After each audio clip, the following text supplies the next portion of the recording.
Hey folks, welcome back to my channel. This is Mike. This is going to be the last video showing off my horror and science fiction DVD collection that I have in a big miscellaneous section.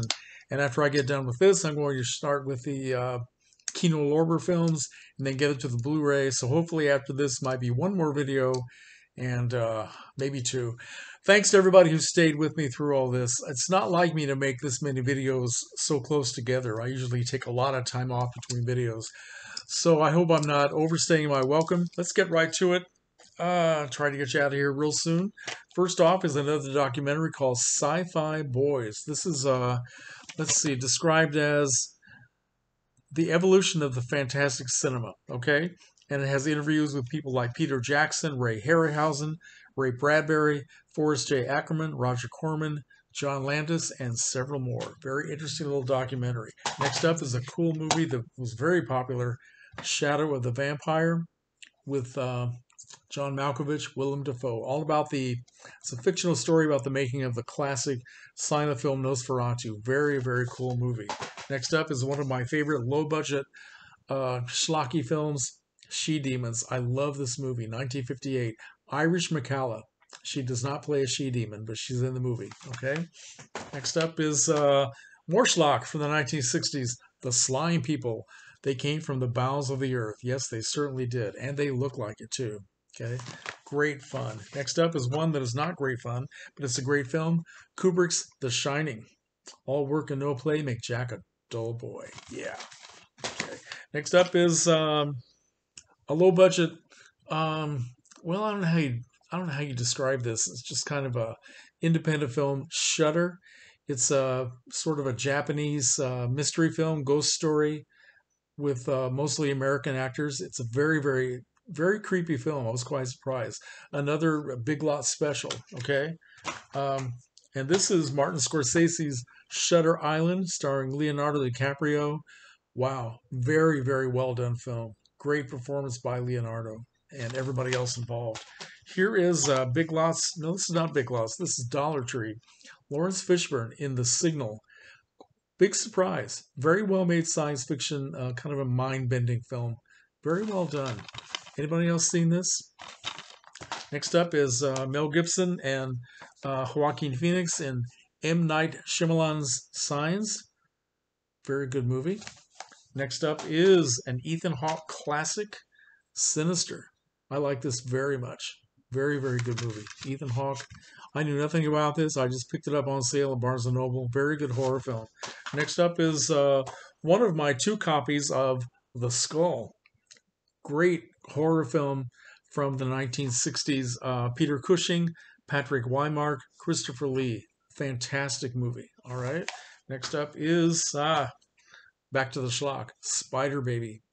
Very, very cool. Lon Chaney Jr., Beverly Washburn, Sid Haig, and what is this girl's name? Jill Banner. Jack Hill directed this. Absolutely essential for anybody's collection, okay? Spider Baby. Next up is Bela Lugosi in Spooks Run Wild. And this is the one that has, let's see. Well, it doesn't have anybody. It just has the East Side Kids and Bela Lugosi. I was thinking this is the one with Ava Gardner, but that's Ghosts on the Loose. Sorry, I always get the two mixed up. This is great fun. Okay, next up is Stargate, science fiction movie that just about everybody likes. Right, the Ultimate Edition, whatever the hell that means. Here we have the original, the Stepford Wives, Catherine Ross, and Paula Prentice, Tina Louise. And I don't care for the remake at all. This is really the essential version. Okay. Next up is Joan Crawford in STRAIT, directed by William Castle. How cool is that? Next up is a Poverty Row film from the 1940s, Strangler of the Swamp. It belies its low-budget origins. It is a very, very thoughtful, very well-made film, which I would recommend to just about anybody. Strangler of the Swamp. Next up is a very cool science fiction movie, fairly recent, called Sunshine. I like this very much. Next up is, Superman and the Mole Men. Yeah. Not bad. George Reeves and Phyllis Coates Phyllis Coates, who played Lois Lane along with him in the first season of the TV show. Well, here is Superman the movie. I wish I had all of these Superman films. I'd like to get a compilation of all of them. And Superman Returns, which I thought was a lot of fun. Here is a science fiction film that I picked up at Big Lots and I have never watched it. It's called Supernova. Anybody seen this? I just have not gotten around to watching it yet. I will someday before I die. Here is Dario Argento's classic Suspiria, the 2 or 3 disc edition, 2, 3, a whole bunch of them. Anyway, I love this movie. It's so over the top that the violence even doesn't bother me because it's like watching a cartoon. But yeah, very, very cool movie, very colorful. Target Earth, classic science fiction from the 1950s, very well done. And here is Boris Karloff in Targets, directed by Peter Bogdanovich, who also plays in the film. And a very good film and good performance by Boris Karloff. All right. Next up is another Christopher Lee Dracula classic, Taste the Blood of Dracula. Why wouldn't you if you had the chance? Here is Teenagers from Outer Space. Nice, cool schlock teenage angst science fiction. And more teenagers, Teenage Monster. And then we have Teenage Zombies. This is slow, but kind of fun. Here is a low-budget, very obscure film called Terrified, okay, starring that great actor Rod Lauren, who was in The Crawling Hand. Very colorful packaging. Here is the original, and in my opinion, the best version of The Thing from Another World, starring James Arness as The Thing. And classic science fiction, This Island Earth. The mutants. All right. Okay, so let's keep going here. Here's Roman Polanski's The Tenant.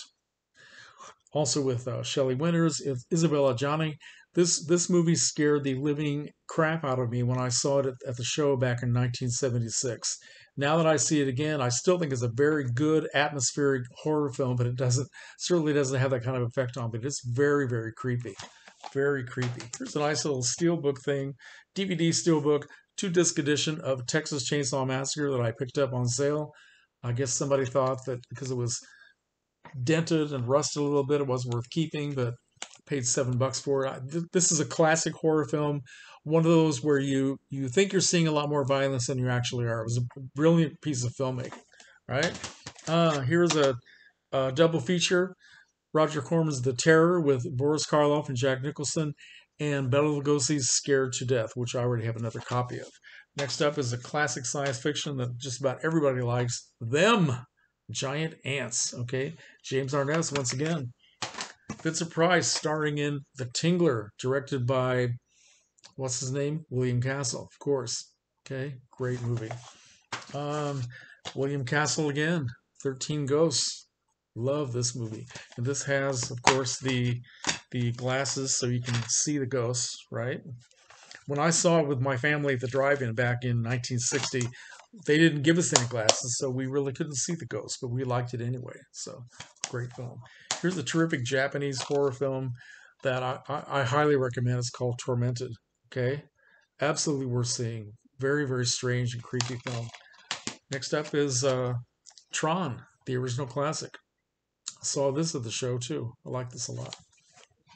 Here's a thin pack bootleg flea market thing called The Twonky, which I still have not watched this. This is all about a television that comes to life and attacks people. So yeah, never got around to watching it. Never the thin pack of a film called 12 Million Miles to Earth with monster effects by Ray Harryhausen. Very cool. Next up is this is a Christopher Lee vampire film, an Italian film called Uncle Was a Vampire, which is the sort of the inaccurate translation of the Italian title, which is Hard Times for Vampires.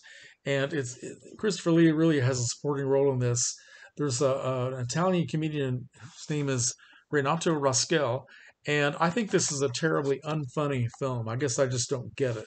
But every time Christopher Lee shows up as a vampire, it's terrific. Okay, so this was right after he did Horror of Dracula. And here we have a very cool movie from the 1950s, The Unearthly. So it's sort of a John Carradine mad scientist film. Carradine, Allison Hayes, another genre favorite, and Tor Johnson. Okay, great fun. Here is the Vampira, sort of autobiographical film from oldies.com, in which Mila Nurmi appears and talks about her career, how she became Vampira, all that sort of thing. This is a lot of fun, folks. All right. Next up is the Mexican vampire classic, El Vampiro, the Vampire, which is the first, and I believe it's the first Mexican vampire film, late 1950s, and probably the best as well. Okay.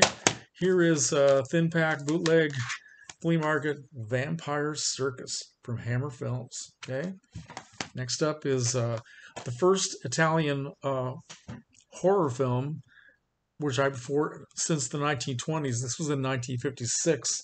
It's called I Vampiri, which means the vampires, starring Gianna Maria Canale, and it was directed by Riccardo Freda, with cinematography by Mario Bava, black and white cinematography. And supposedly Bava also finished directing this after Riccardo Freda got pissed off about something and walked off the set. So it's considered to be the first Mario Bava horror film. And it's actually very good. I watched it again about a week ago and liked it even more than I did originally. Very, very much worth seeing. Here's a cool movie that I recommend that I never heard of until I picked it up at Big Lots, The Vanishing on 7th Street. It's actually one of the best surprises I ever got from a film that I knew nothing about. So I would highly recommend this.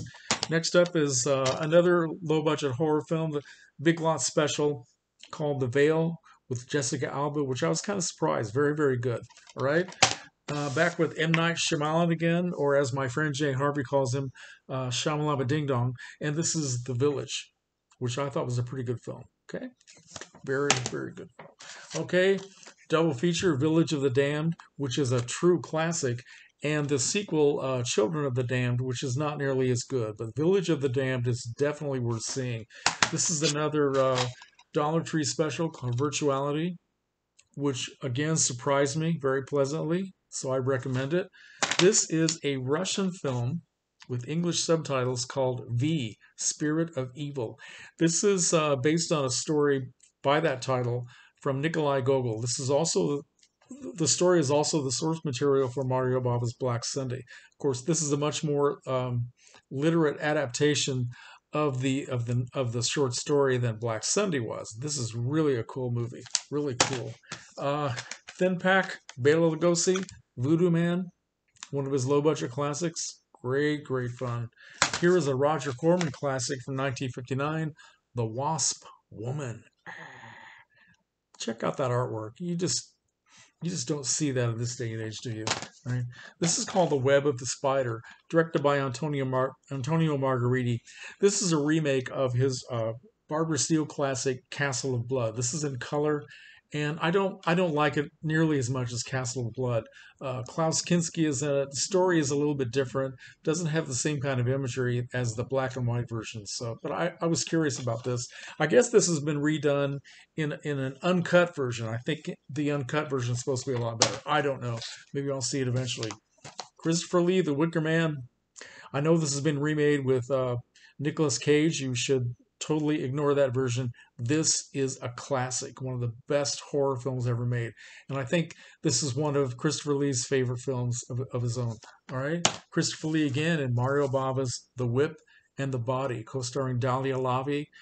Very, very cool, sort of a sadomasochistic horror movie, romantic drama, gothic mystery. It's very colorful, very, very well done. And supposedly Barbara Steele was the original choice to make this film with Christopher Lee, but Bava could not get a hold of her.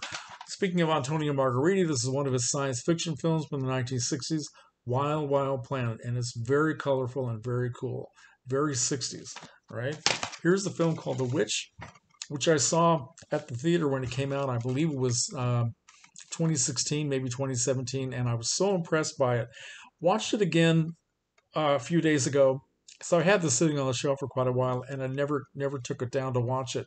Watch it again, I wasn't nearly as impressed as I was when I first saw it. In fact, I have kind of negative feelings about it now, but I would advise people to see it. It's very popular and very well respected. Okay, The Witch. Next up is another Mexican monster film, The Witch's Mirror, black and white, very well done, very worth seeing. A lot of these Mexican monster films are very cool. Here is Daniel Radcliffe in The Woman in Black. I like this very much. Very good movie.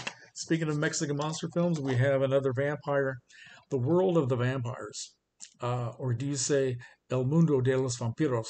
This is very cool. Okay, black and white. Here is a thin pack science fiction called World Without End. Here is, here are, I should say, two of the X-Files movies, both of which I like. I like this one better than this one, but that's another story. And we have horror comedy, Young Frankenstein.